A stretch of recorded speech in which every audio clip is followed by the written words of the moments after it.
எதையெல்லாம் இழக்கிறாரோ, வாக்குகளில் எதையெல்லாம் இழக்குகிறாரோ, அந்த ஆட்சி கேவலமா இருந்ததுங்கிறதுனால இழக்கிறாரோ, அதை சரி கட்டுவதற்கான வேலையை திமுக செய்துட்டு ஸ்ட்ராங்கா உட்கார்ந்துட்டு இருக்குங்கிறத நம்ம புரிந்து கொள்வது நல்லது. எதிரியை பார்த்து நம்ம பயப்படணுமான்னு கேட்டா பயப்படக்கூடாது. பச்சையா சொல்லட்டுமா, அந்த பொண்ணை யார் கெடுத்தான்னு எனக்கு தெரியும் அப்படின்னு சொன்னா நீங்க என்ன பண்ணணும்? கெடுக்கும் போது என்னடா பண்ணிட்டு இருந்த அதானே கேட்பீங்க. அப்போ இவங்கள மாதிரியான அரசியல்வாதிகள் பேசுறது எல்லாத்தையும் புறந்தள்ளுவது தான் உங்களுக்கு.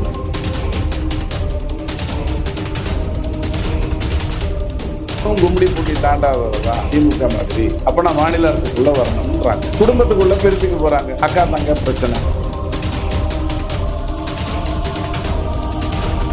இப்போ ஒரு கிராமத்துல நடந்த ஒரு விஷயம், கூண்டாராஜ் இருந்த ஒரு யூபி, அங்க நடந்த ஒரு விஷயத்துக்கு இங்க இருந்து மெழுகுவர்த்தியை தூக்கிட்டு போய் அது ஸ்டாக் தீர்ந்திருக்கும், மெழுகு இருக்கும், அணைச்சு ஏத்திருப்பாங்க. போனவங்க இங்க நடக்கிற விஷயத்தை பற்றி வாய் திறந்து பேசல.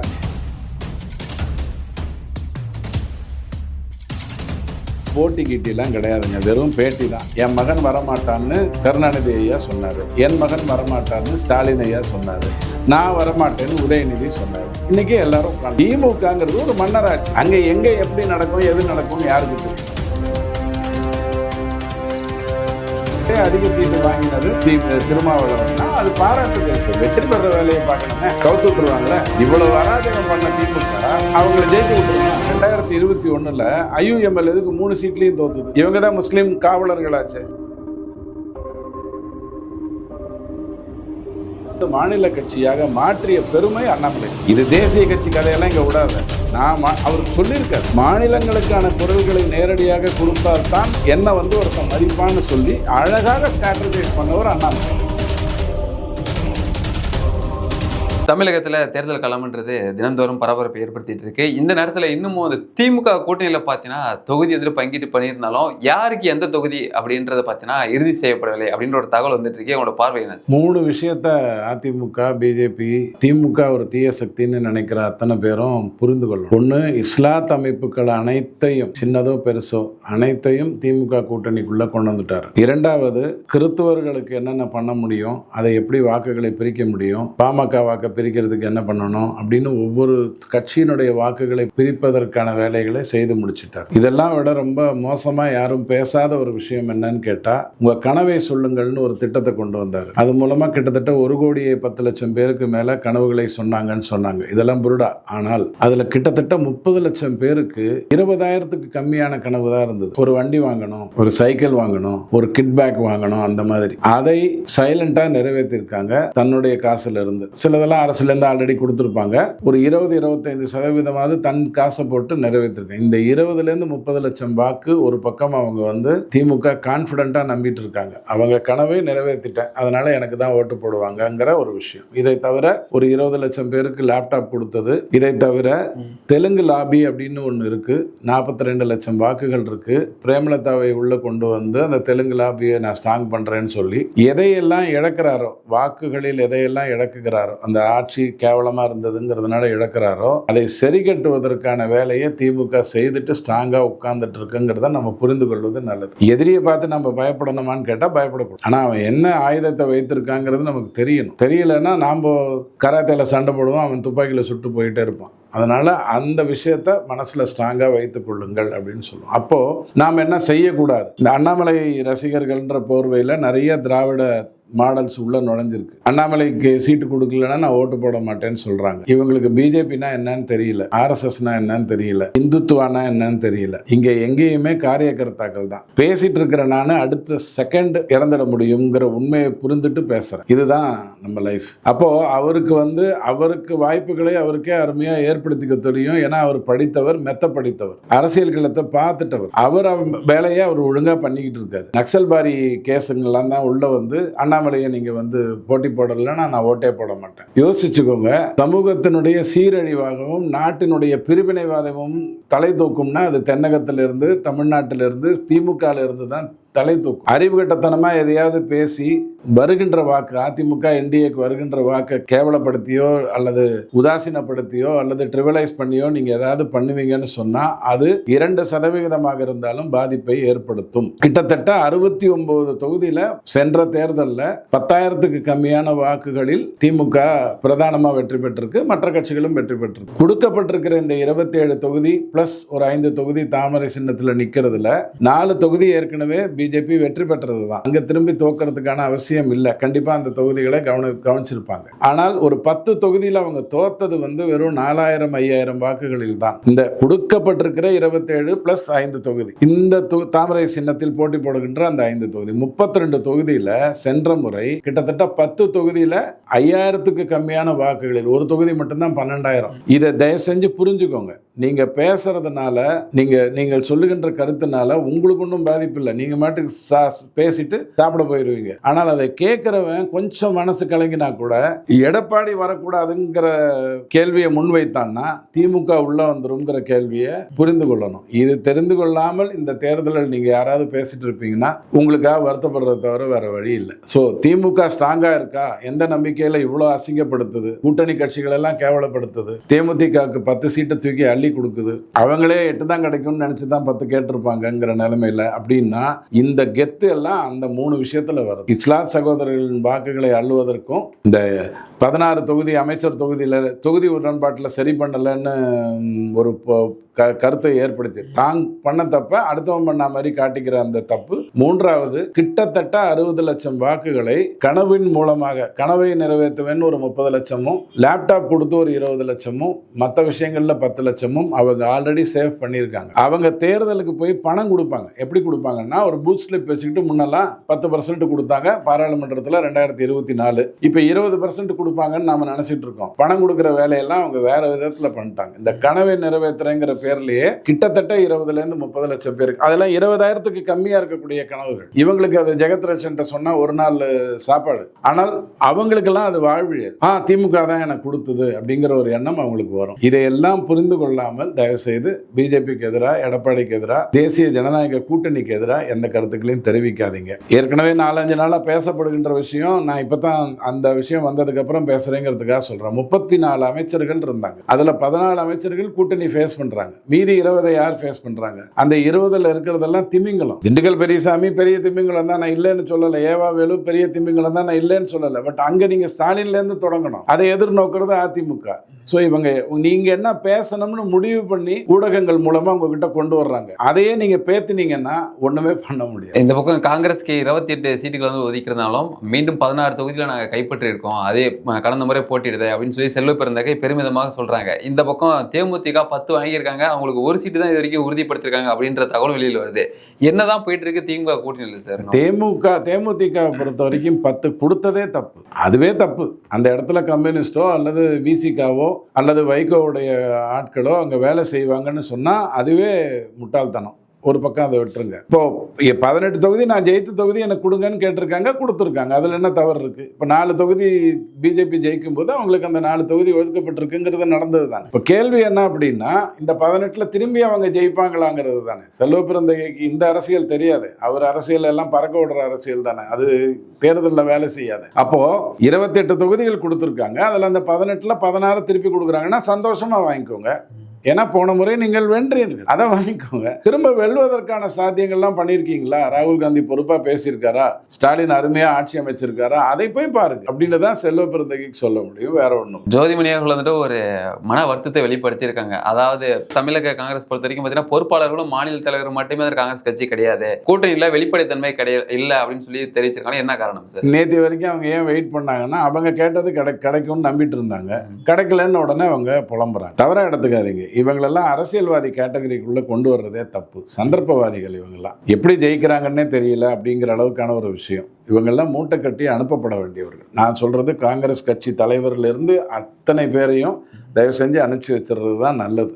எஸ்வி சேகர் மாதிரியான, பொன்ராஜ் மாதிரியான அசிங்கங்கள் ஒரு பக்கம்னா, இந்த மாதிரி சந்தர்ப்பவாதிகள்ங்கிறது வந்து கேவலம். இவங்க சொல்ற கருத்தெல்லாம் கேட்கறதே தப்பு. நேத்து வரைக்கும் இவங்க பேசாம இன்னைக்கு பேசுறாங்கன்னா ஏன் பேசுறாங்க? அவங்க என்ன எதிர்பார்த்தாங்களோ அது கிடைக்கல. கிடைச்சிருந்தா என்ன பண்ணியிருப்பாங்க? இப்ப வாழ்வுரிமை கட்சி வேல்முருகன் வந்து நான் அமைச்சர்கள் மேலெல்லாம் பட்டியலிடுவேங்கிறாரு. அப்ப 5 வருஷமா அவர் என்ன பொங்கல் சாப்பிட்டுட்டு இருந்தாரா? அவர் நடக்கும்போது விட்டுட்டு அதுக்கப்புறம் பேசுறாரா? பச்சையா சொல்லட்டுமா, அந்த பொண்ணை யார் கெடுத்தான்னு எனக்கு தெரியும் அப்படின்னு சொன்னா நீங்க என்ன பண்ணணும்? கெடுக்கும் போது என்னடா பண்ணிட்டு இருந்த அதானே கேட்பீங்க. அப்போ இவங்கள மாதிரியான அரசியல்வாதிகள் பேசுறது எல்லாத்தையும் புறந்தள்ளுவது தான் உங்களுக்கு நல்லது. கனிமொழி அவர்கள் வந்துட்டு சட்டமன்ற தேர்தலில் போட்டியிடணும் அப்படின்னு சொல்லி அவருடைய ஆதரவாளர்கள் வந்துட்டு விருப்பமெல்லாம் தெரிவிச்சிருக்காங்க.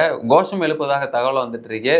போட்டியிடுறதுக்கான வாய்ப்பு இருக்குமா? இல்ல, கனிமொழி மாநில அரசுக்குள்ள வரணும்னு நினைச்சதுக்கு மைய காரணம், இனி காங்கிரஸை நம்பி பிரயோஜனம் இல்லை, இந்தியாவில் வந்து பிஜேபி தான் ஜெயிக்க போகுதுன்றதை அவங்க எப்படியோ கடைசியா புரிஞ்சுக்கிட்டாங்க. ரொம்ப லேட்டு இதானா அவங்க டக்குங்கிற மாதிரி புரிஞ்சுக்கிட்டாங்க. இவ்வளவு நாள் நான் டெல்லின்னு மாறன் மாதிரி டெல்லியை பார்த்துக்கிட்டு பண்ண முடியும்னு நினைச்சாங்க. மாறன் பார்க்குற கதையே வேற. நீங்க பார்த்தீங்கன்னா எத்தனை சேனல், எத்தனை பெரிய சொத்துங்கிறதெல்லாம் தெரிஞ்சிருக்கும். அதுதான் அவர் பார்த்த விதம். இவங்களுக்கு அதெல்லாம் தெரியாது. யாரையாவது நம்பித்தான் இவங்க அரசியலில் இறங்கணும். நம்புறவன் பாதி பணத்தை சுருட்டிடுவான். அப்ப அந்த பிரச்சனையெல்லாம் மீறி இன்னைக்கு புரிஞ்சிருக்காங்க. இல்ல நானும் கும்மிடி பூண்டி தாண்டாததான் திமுக மாதிரி, அப்ப நான் மாநில அரசுக்குள்ள வரணும்ன்றாங்க. குடும்பத்துக்குள்ள பெருசுக்கு போறாங்க. அக்கா தங்க பிரச்சனை, அண்ணன் தம்பி பிரச்சனை. அவங்க கொடுத்தா சந்தோஷம், கொடுக்கலன்னா வருத்தம். ரெண்டுமே அவங்களுக்கு தான். நமக்கு ஏதாவது பிரயோஜனம் இருக்க போகுதா? மதுவிலக்கு எவ்வளவு முக்கியமான ஒரு விஷயம்னு ஒரு பெண்ணான கனிமொழிக்கு தெரியாதா? மது கூட தமிழ்நாட்டில் வரக்கூடாதுன்னு சொல்லும் போது இவங்க பக்கத்துல இருந்திருப்பாங்கல்ல, அதுக்கப்புறம் அனுமதிக்கிறாங்க. இவங்க அரசியலில் வந்தா என்ன வராட்டியர். பெண்களுக்கு எதிரான குற்றச்சாட்டு ஒன்று நடக்கும்போது யூபியில் ஒரு கற்பழிப்பு ஒரு கிராமத்தில் நடந்த ஒரு விஷயம், கூண்டாராஜ் இருந்த யூபி, அங்கே நடந்த ஒரு விஷயத்துக்கு இங்கேருந்து மெழுகுவத்தியை தூக்கிட்டு போய் அது ஸ்டாக் தீர்ந்துருக்கும், மெழுகு உருகி இருக்கும், அணைச்சு ஏற்றிருப்பாங்க. போனவங்க இங்கே நடக்கிற விஷயத்தை பற்றி வாய் திறந்து பேசலை. இவங்க அரசியலில் இருந்தானே இல்லாட்டி. ஆனால் மாநில அரசுக்குள்ளே இவங்க வரணுங்கிறது தான் நல்லது. ஏன்னா இவங்களுக்கு மத்தியில் வேலை இல்லை. இவங்களும் கும்மிடி பூண்டியை தாண்டாதவங்க தான். இல்லை, கனிமொழி மாநில அரசுக்குள்ள வந்தாங்கன்னா உதயநிதிக்கு போட்டியாக இருப்பாங்க அப்படின்ற. திமுகல போட்டி கிட்டிலாம் கிடையாதுங்க, வெறும் பேட்டி தான். என் மகன் வரமாட்டான்னு கருணாநிதி ஐயா சொன்னாரு, என் மகன் வரமாட்டான்னு ஸ்டாலின் ஐயா சொன்னாரு, நான் வரமாட்டேன்னு உதயநிதி சொன்னாரு. இன்னைக்கு எல்லாரும் உட்கார்ந்து. திமுகங்கிறது ஒரு மன்னராட்சி. அங்க எங்க எப்படி நடக்கும், எது நடக்கும்னு யாருக்கு தெரியும்? அங்க வந்து நீங்க வந்து உதயநிதிக்கு எதிராக துரைமுருகன் பேசும்போது துரைமுருகனை கொஞ்சம் ட்ரிபிளைஸ் பண்ணுறதுக்கு ரஜினிகாந்தை கூட்டிட்டு வர்ற அளவுக்கு வல்லரசாக இருக்கக்கூடிய ஒரு திமுக எதை வேணாலும் சாதிக்கும். அங்கே என்ன படிச்சதுனால அவங்க மேலே வர்றாங்களா? அறிவு இருக்கிறதுனால மேலே வர்றாங்களா? வெறும் பர்த் சர்டிஃபிகேட், இன்னாருக்கு பிறந்தேங்கிற பர்த் சர்டிஃபிகேட் தவிர அவங்க கிட்ட வேற என்ன இருக்கு? அப்போ இவங்க 2 பேருக்குள்ள போட்டி போட்டுக்கிட்டான்னா அடிச்சுக்கிட்டான்னா, நான் பல வருடங்களுக்கு முன்னாடி ஒன்று சொன்னேன், திமுகவை அழிப்பதற்கு அவதாரங்கள் வரப்போறது. இவங்களே ஒருத்தருக்கு ஒருத்தர் வெட்டிக்கிட்டு செத்தாதான் உண்டு. கமலஹாசன் அவர்கள் தன்னுடைய கட்சி வந்துட்டு போட்டியிட போவதில்லை, நான் நிபந்தனையற்ற ஆதரவு தெரிவிக்கிறேன் அப்படின்ற ஒரு கருத்து முன் வச்சிருக்காரு. ஆனா மனம் வருந்தி திருமாவளவன் வந்து ஸ்டேட்மெண்ட் எல்லாம் கொடுக்குறாருல சார். முதல் நாள் கொடுக்கல, அடுத்த நாள் கொடுத்தாரு. முதல் நாள் கொடுக்காத காரணம் அவர் மனசே, அவரே வந்து ஐசியூல அட்மிட் ஆயிருந்தாரு. அவர் வெளியில விசிட்டர்ல உட்காந்துருக்கிற கமலஹாசன் எதுக்கு பார்க்க போறாரு? அடுத்த நாள் சொல்லியிருக்காரு, ஏங்க கமலஹாசனுக்குன்னு ஒரு வேட்பாளர் பட்டியலை அவர் அறிவிக்கட்டும். இவங்க எல்லாம் பெரியவங்க, கர்ம வீரர் காமராஜர், கக்கன் அப்படின்லாம் இவர்கிட்ட ஒரு லிஸ்ட் இருக்கும் இல்லையா? அந்த லிஸ்ட்டை அறிவிச்சுட்டு இவங்க எல்லாருக்கும் சீட்டு கொடுக்கல, ஏன்னா பாசிசம் ஒழியணும், பாஜக ஒழியணும், அதுக்காக நான் இங்க நிக்கிறேன் அப்படின்னு அவர் சொன்னார்னா கொஞ்சம் ஆலோசி. அவர்கிட்ட லிஸ்ட் இருக்கானே தெரியாது. அவர் அந்த பொதுக்குழு கூட்டினதே, ஏப்பா பழைய லெட்டர் பேட் ஏதாவது வச்சிருந்தா கொடுங்கப்பா, அவர் லெட்டர் எழுதி கொடுக்கலான்றதுக்கு தான் மீட்டிங்கே வச்சிருந்திருப்பாருன்னு நான் நினைக்கிறேன். அவரையெல்லாம் பற்றி கருத்துக்கள் சொல்வதற்கு கூட ஒன்றும் இல்லை. திருமாவளவன் அவர்கள் 8 தொகுதியில் வாங்கியிருக்காரு. எப்படி நீங்க பாக்குறீங்க சார்? திருமாவளவன் சண்டை போட்டார். அந்த திமுக கூட்டணியிலேயே எதை பற்றியும் கவலைப்படாமல் திமுகவுக்கு ஆதரவாக தொடர்ந்து 5 வருடங்களாக பேசி, குறிப்பா அந்த கடந்த 2 வருடங்களாக திமுக செய்யற அத்தனை அட்டுழியங்களையும் நியாயப்படுத்தி பேசிட்டு இருந்தது விசிக. அவர் எதிர்பார்த்த மாதிரி பாமக உள்ள வரக்கூடாதுன்னாரு, உள்ள வர பார்த்துக்கிட்டாரு. ஸோ திருமாவளவன் 10 சீட்டு வாங்கியிருக்கலாம், 15 சீட்டு வாங்கியிருக்கலாம்ங்கிறத பத்தி எனக்கு கருத்து இல்லை. ஆனால் அவர் என்ன பண்ணக்கூடாதுன்னு நினைச்சாரோ அதை பண்ணல, எதை செய்யணும்னு நினைச்சாரோ அதை செய்துட்டார். ஸோ இருக்கிறதுலே அதிக சீட்டு வாங்கினது திருமாவளவன்னா அது பாராட்டுதலுக்குரிய. இப்போ வெற்றி பெற வேலையை பார்க்கணுமே, கவுத்து விட்டுருவாங்களே. இவ்வளவு அராஜகம் பண்ண திமுக அவங்களை ஜெயிக்க விட்டுருமா? 2021 IUML எதுக்கு 3 சீட்லையும் தோத்துது? இவங்க தான் முஸ்லீம் காவலர்களாச்சு, இஸ்லாத் சகோதரர்களுடைய காவலரே திமுக தானே. ஏன் IUML 3 சீட்டும் தோத்துது?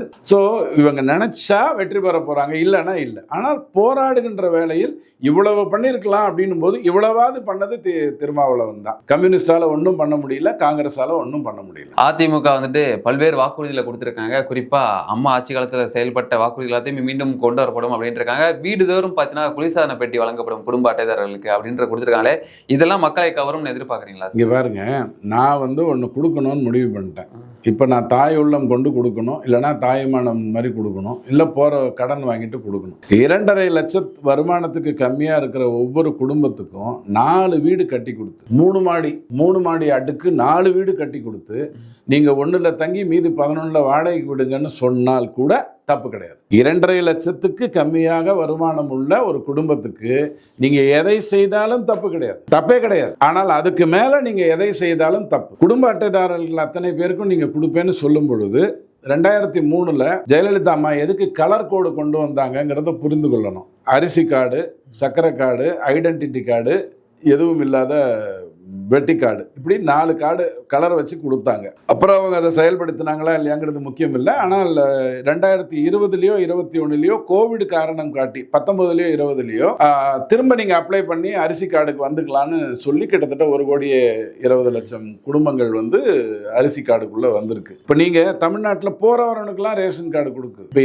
நான் ரேஷன் கார்டில் இன்றைக்கும் அரிசி வாங்குறேங்க. எனக்கு வாங்கணுங்கிற அவசியம் இல்லை. நான் வாங்கலைன்னா கேரளாவுக்கு போயிடும். அதனால் நான் போய் வாங்குறேன், பொங்கல் வச்சுக்கிறேன், கிச்சடி போட்டுக்கிறேன், நான் சாப்பிட்டுக்கிறேன், வீணடிக்கல. அப்ப எனக்கு எதுக்கு கொடுக்கணும் இந்த அரசு? 10,000 கொடுப்பேன் சந்தோஷம், 3,000 கொடுப்பேன் சந்தோஷம். போன தேர்தலில் கூட எடப்பாடி ஐயா 1,500 ரூபாய் கொடுக்குறேன்னு தான் சொன்னார். இவங்க 1000 ரூபாய் கொடுக்குறேன்னு சொல்லும் பொழுது குறைஞ்சபட்சம் அதிமுக அதை செயல்படுத்தும். திமுக எப்படி கொடுத்ததுன்னா தாலிக்கு தங்கம்ங்கிற ஒரு விஷயத்தை தூக்கி எடுத்துட்டு இது கொடுத்தது. ஏங்க, ஒரு குடும்பத்தில் ஒரு பெண்ணுக்கு தாலிக்கு தங்கம் வந்ததுன்னு சொன்னா அதனுடைய மதிப்பு என்ன? நீங்க கொடுக்குற 1000 × 5 × 12க்கான மதிப்பு என்ன?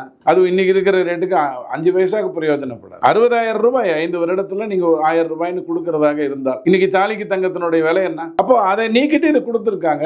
அதையும் முட்டாள்தனமாக எங்க மகாராஷ்டிரா கொடுத்துட்டாரு, அதனால நான் ஓட்டு போடுவேன்னு சொன்னாங்கன்னா நீங்க என்ன பண்ண முடியும்? ஒத்தையடி ஒன்வேல ஓடுறவன நீங்க பொறுப்பா பின்னாடி வேற சுத்தி பிடிப்பீங்களா? நீங்களும் ஒன்வேல தான் போய் ஆகணும். அதைத்தான் செய்யறாரு. இதுல என்ன தவறு இருக்கு? பாஜகவுக்கு 27 தொகுதியில் என்டிஏ கூட்டணியிலிருந்து கொடுத்திருக்காங்க. இதுல இன்னும் வேட்பாளர்கள் அறிவிக்கல. இருந்தாலும் பார்த்தீங்கன்னா 27 தொகுதின்றது எப்படி பாக்குறீங்க சார்? வெற்றி வாய்ப்புன்றது 20லேருந்து 27 ஆயிருக்குன்னு நான் பாக்குறேன். நீங்க தான் 28க்கு 1 கம்மின்னு பாக்குறீங்க. இப்படி பார்க்க கூடாது. 20லேருந்து 27ன்னு நான் பாக்குறேன். தாமரை சின்னத்தில் போட்டி போடுவதற்கு ஆர்வம் காட்டியவர்களை நான் பாக்குறேன். இரட்டை இலையில் போட்டி போடுவது தான் கரெக்ட்னு நினைச்சவங்களை நான் பாக்குறேன். தொகுதி உடன்பாட்டில் எந்த பிரச்சனையும் இல்லை. எடப்பாடி 169ல் நிற்பாருன்னா அவர் என்ன 16ல் நின்றுட்டு உங்களுக்கு 170 கொடுப்பாரா? பிஜேபியுடைய வாக்கு அப்படிங்கிறது கிட்டத்தட்ட 76 தொகுதிகளில் 2024 நிரூபிக்கப்பட்டது. 13x6 நிரூபிக்கப்பட்டது, மாற்று கருத்தே இல்லை. பட் அது அத்தனையும் சட்டசபையில செயலாகுமாங்கிறது ஒரு கேள்வி இருக்கு இல்லையா? ஒரு BMW கார் ஓட்டுறவன் மாருதி ஓட்டுனா ஆக்சிடென்ட் ஆகும், மாருதி ஓட்டுறவன் BMW ஓட்டுனா ஆக்சிடென்ட் ஆகும். ரொம்ப சிம்பிள்.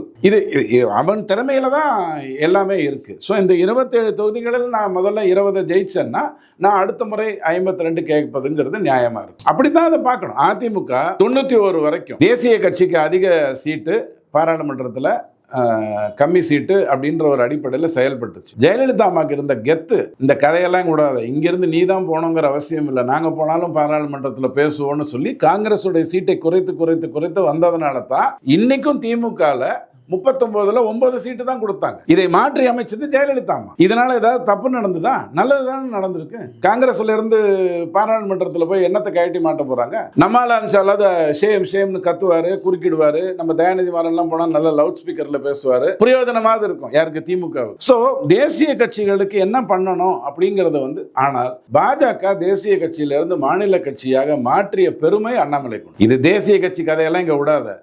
அவர் சொல்லியிருக்காரு, மாநிலங்களுக்கு குரல்களை நேரடியாக கொடுத்தால்தான் என்ன ஒருத்த மதிப்பான்னு சொல்லி அழகாக ஸ்ட்ராட்டஜைஸ் பண்ணவர் அண்ணாமலை. அதுக்கு முன்னாடி இருந்தவங்க தப்பு எதுவும் பண்ணிடல. தேசிய கட்சிங்கிற அந்த இதுல இருந்தாங்க, ஸ்டாண்ட்ல இருந்தாங்க. இவர் அதை கரெக்டா தரைக்கு கொண்டு வந்தார். சோ இதெல்லாம் நல்லது நடந்திருக்கு. காலம் வேண்டாமா? நான் தனியா போட்டு ஜெயிச்சுக்கிறேன் அப்படின்னா நீ தனியா போட்டு ஜெயிக்கிறதுக்கு 4044 கூட ஆகலாம், 2031 கூட ஜெயிக்கலாம். நான் வேண்டான்னு சொல்லல. பட் அதுக்குள்ள மாப்பிளைக்கும் மச்சனனுக்கும் 1,50,000 கோடி போயிருமே. ஏற்கனவே 1,50,000 கோடி 2 பேர்கிட்ட இருக்குன்னு தியாகராஜன் சொல்லியிருக்காரு. அப்போ அவ்வளவு பணத்தை எதிராளிட்ட கொடுத்துட்டு நீங்க பின்னாடி ஜெயிப்பீங்களா? முட்டாள்தனம் இல்லையா? இந்த உடன்பாடு கரெக்டா நடந்திருக்கு. சீட்டு பகிர்வு நேர்மையாக நடந்திருக்கு. எங்க பேசணுமோ ஒழுங்கா பேசியிருக்காங்க, யார் அறிவிக்கணுமோ ஒழுங்கா அறிவிச்சிருக்காங்க. இப்போ நம்மளுடைய நோக்கம் திமுக தீய சக்தியை வெளியில் அனுப்பணுங்கிறதுல தான் இருக்கணும், வேற எதுவும் இருக்காது. ஆனவங்களுக்கு தாவேகா மூலமா உள்ள வந்திருக்கான், அவரும் கரெக்டா வந்து கூட்டணி அவர் நல்லா இருக்கிறதுக்கு கூட்டணிக்குள்ள போயிருக்கணும். இல்லைங்க நான் நாசமாவே போய்க்கிறேன்ட்டு தனியா நிற்கிறார். இதுக்கு மேல உங்களுக்கு என்ன வேணும்? காங்கிரஸை நம்பினார், அதையும் திமுக கெடுத்து விட்டுருச்சு. இந்த தேர்தலை நேர்மையா சந்திப்போம், கண்டிப்பா வெற்றி பெறுவோம். நல்ல வாய்ப்புகள், கிட்டத்தட்ட 13 தொகுதிகளில் அருமையான வாய்ப்புகள் இருக்கு. நீங்க போய் தூங்கினா கூட வாய்ப்பு இருக்கு. ஆனால் எந்திரிச்சிங்கன்னா 27 பெரிய அளவில் சாதிக்க முடியும். தாவேக்கா வந்து உள்ள வந்துச்சுன்னா பலம் அப்படின்னு நீங்க சொல்றீங்க சார். அமித்ஷா அவர்கள் என்ன கருத்து முன்வைக்கிறாருன்னா, விஜய் அவர்கள் வந்துட்டு என்டிஏ கூட்டணி வந்திருந்தா பாஜகவோட ஓட்டு வந்துட்டு பாதிப்பு ஏற்படுத்தும் அப்படின்ற. நான் பலம்ங்கிற வார்த்தையை பயன்படுத்தல. தாவேக்கா உள்ள வர்றதுனால திமுகவுடைய ஆதரவு வாக்குகள், பெண்கள் வாக்குகளை அவர் பிரிப்பார். இது ஆண்டவங்களுக்கு கொடுத்த வரம்னு நான் சொன்னேன். அவர் காங்கிரஸோட கூட்டணி அமைச்சிருந்தா பிஜேபி அதிமுகவுக்கு இன்னும் சுலபமா இருக்கும். அவருக்கு நல்லா இருந்திருக்கும், மாடிப்படிக்கு பதிலாக கொஞ்சம் லிஃப்ட்டுக்கு வந்திருப்பாரு. நாம வந்து இன்னும் அடுத்த கட்டத்துக்குள்ள போயிருப்போம். ஸோ அதனால அமித்ஷா அவர்களுடைய ஸ்ட்ராட்டஜி வந்து ரொம்ப பர்ஃபெக்ட். சொல்ல போனா எங்க குருமூர்த்தி ஐயா கொடுத்த பேட்டியில அழகா சொல்லியிருக்காரு, அதிமுக தாவேகா கூட்டணி நடந்திருந்தால் அது வந்து மிகப்பெரிய மாற்றத்தை கொடுத்துரும். தாவேகா தேவையில்லாம தப்பு பண்ணிச்சு. இந்த தப்பு ஒரு விதத்துல நல்லதா போச்சு. இப்ப தாவேகா கூட்டணி அமைச்சிருந்துன்னு வச்சுக்கோங்க, திமுக என்ன பண்ணி பாத்தீங்களா, சங்கிகளோடு சங்கி சேர்ந்து விட்டார். நாங்க தான் தமிழின காவலர்கள் இருப்பாங்க. இப்ப அந்த கதையெல்லாம் கிடையாது. ஸ்ட்ரைட்டா நீ என்ன பண்றியோ அதே அந்த தப்பையே கரெக்டா பண்றாரு விஜய். என்ன நீ பேசிக்கிட்டே இருக்கா, அவர் பேச மாட்டேங்கிறாரு. உனக்கு எங்க பேசணும் எங்க பேசக்கூடாதுன்னு தெரியும், அவருக்கு எங்கேயுமே பேசக்கூடாதுன்னு தெரியும். இவ்வளவுதான் உங்க 2 பேருக்குள்ள வித்தியாசம். ஸோ பார்ப்போம் என்ன நடக்குதுன்னு.